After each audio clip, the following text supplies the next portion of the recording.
Hey, how Hey, you Chuck. doing, man? What do you have there in your hands? I have got the artwork from some of Floating Infinity. What is Floating Infinity? What is That- that? Some kind of a weird cult group? I don't know, you asked me, you wrote the song.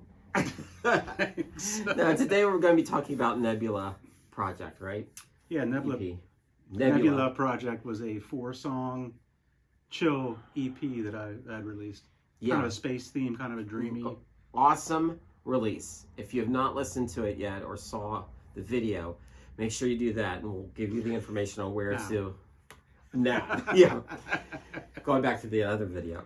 We'll show you where to catch that and take a look at that because it's a really great piece. I love that album. Thanks, man. Great production too. It's a little bit different for me because a lot of stuff I've done was like driving electronic stuff, like. Right. Where this is more laid back and chill. It's a really great piece, and you'll probably be listening to it right now because I'll just put that into the video that we're doing right now. I like that. So how did you? What was it? What frame of mind were you in when you were working on the Nebula project? It's a great question. It is a great question. Thank you. I have a great answer. Well, I just wanted to do something different that you could basically relax to. A lot of times when I do music, I try to generate a feeling, and normally it's an energetic feeling and a high energy feeling, quite frankly. And with this project, I wanted to do something a little more mellow. I was kind of getting into having some meditation time and more downtime in my life. And I wanted to kind of create some things that could project that feeling out for others, actually. Oh, well, I think it worked. It truly worked. Because Thanks, man. that is such an awesome album. There's only 4 songs on it, but they're not really short either. They're pretty long too. Each track is like 4 to 5, maybe 7 minutes long, I think, on the one. Yeah. And what instrument do you use? You had a keyboard at the time, I think. Yeah, I used a Roland Phantom for that a lot. And one of the things I tried to get was the same song style as Kraftwerk. Even though it was still a drifty and kind of ethereal song, I wanted to keep electronic melodies and kind of the plasticky, edge, not really edgy, but more sci-fi sounds like Kraftwerk did, and some of those kind of melodies and those kind of flat sounds. See that. So I kind of tried to bring those forward. And the melodic piano and violins as well. I like to mix the analog sounds with the digital sounds as well in these tracks. It paid off wonderfully because this album is such a good album. I love listening to I love listening to it in the car, whether I'm going to work or just driving.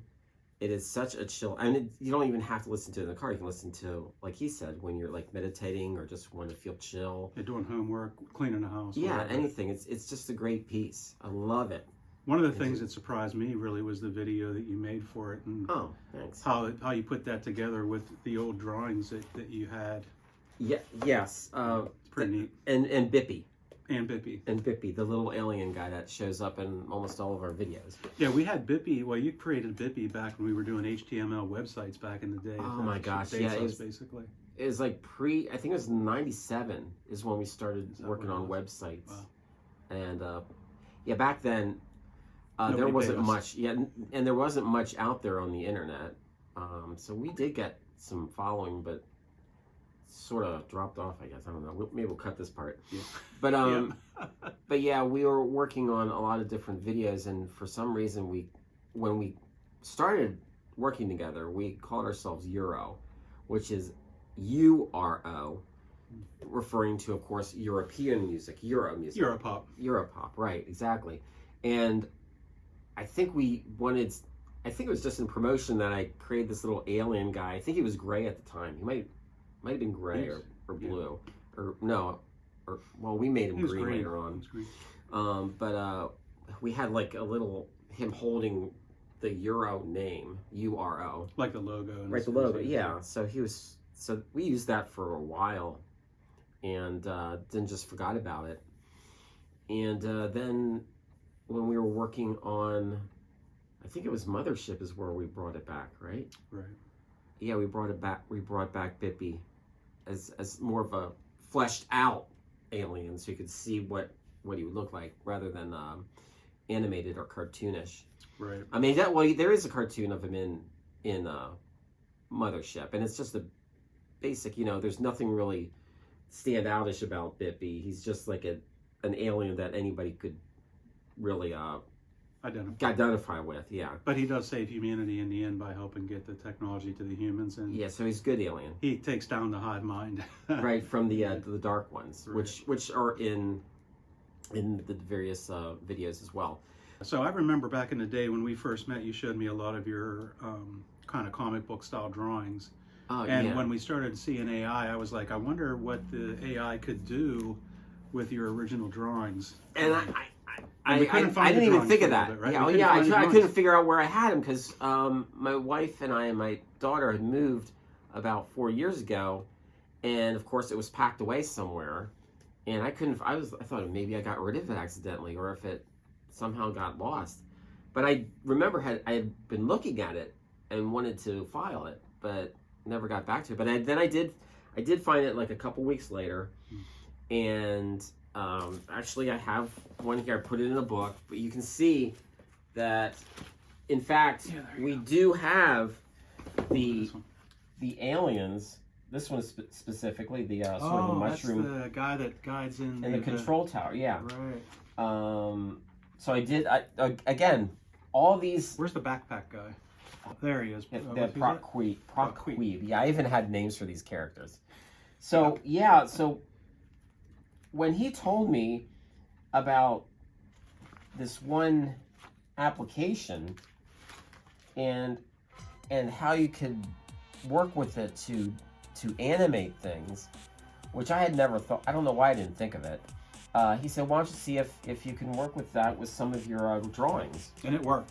Yeah, it worked really well. It was really cool to see that come together. Dude, well, it was amazing. And you guys haven't seen anything yet because we're going to be probably releasing another old song with some of the artwork, and probably over the summer. And we have a new song coming out also. Yeah, we have a new song coming out in May with a brand new awesome video. Oh, that's right.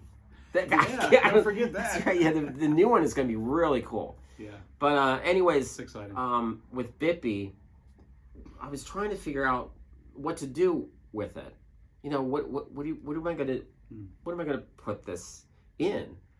And he said, why don't you do something from Nebula because you like it so much?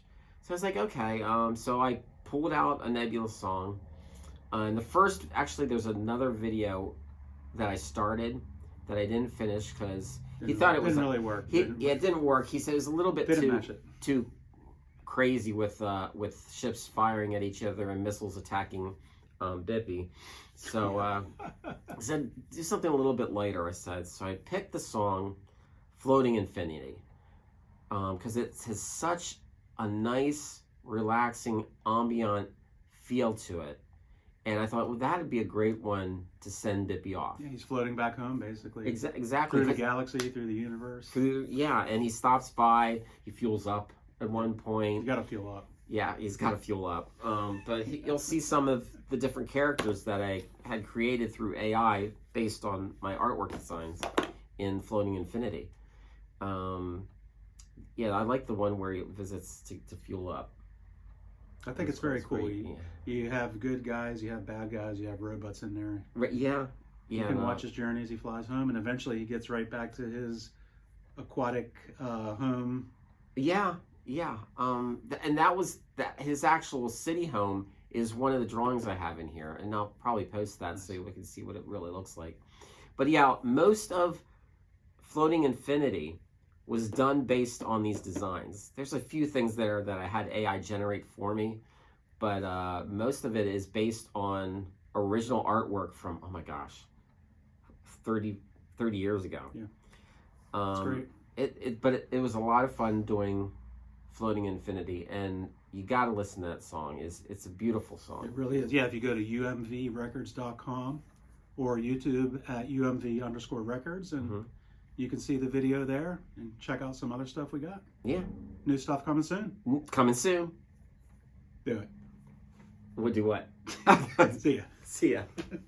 That's the BS. That's the BS. That worked out pretty good, right? It did, yeah.